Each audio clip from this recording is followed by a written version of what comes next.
या ठिकाणी तरी गर्दा असतो, गोंधळ असतो, परंतु आपलं मात्र या ठिकाणी एवढी शांतता आहे, शिस्त आहे, त्याबद्दल तुमचं सर्वांचं अभिनंदन।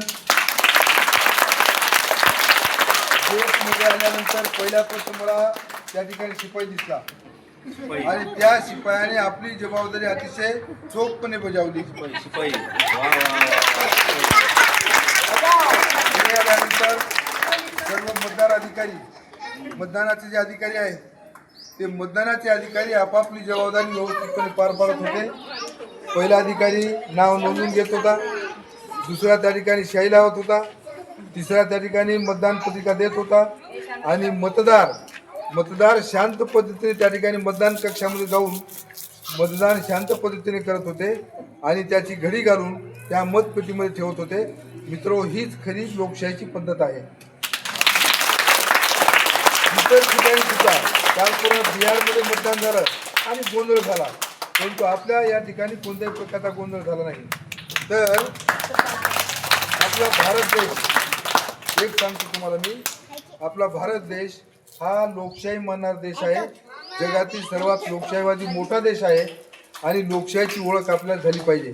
आणि लोकशाहीची ओळख जर करायची असेल तर याच वयामध्ये लोकशाहीची ओळख होऊ शकते।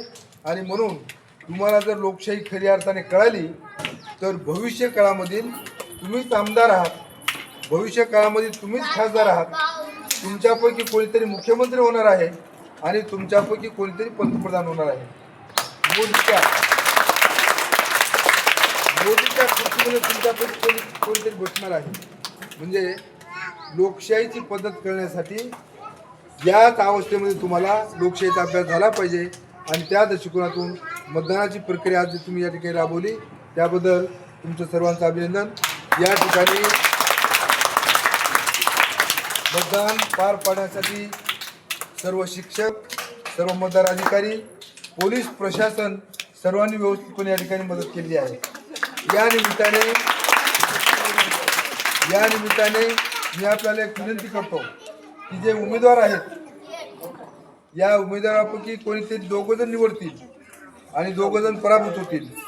पराभूत होणाऱ्यांनी हार मानू नये, नाराज होऊ नये, कारण आजची हार ही उद्याची जीत असते।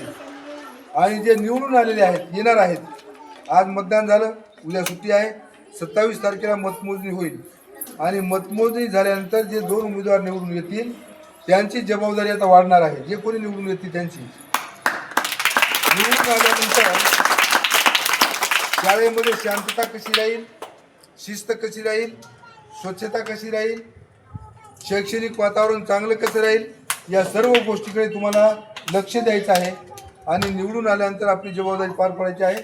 ती जबाबदारी तुम्ही चोख पद्धतीने पार पाडाल अशा प्रकारची अपेक्षा आहे। आणि म्हणून आपण वर्षभर शाळेमध्ये जे तुम्ही वेगवेगळ्या प्रकारचे शैक्षणिक कार्यक्रम घेता त्या सर्व शैक्षणिक कार्यक्रमामध्ये आजचा कार्यक्रम मला सर्वात जास्त आवडला। असाच कार्यक्रम आपण पुढे घेत जाऊ। पुन्हा एकदा तुम्हाला सर्वांना शुभेच्छा, निवडून येणाऱ्याला शुभेच्छा आणि जे निवडून येणार नाहीत त्यांना सुद्धा भविष्य काळासाठी शुभेच्छा। एवढं बोलतो आणि थांबतो। जय हिंद, जय भारत।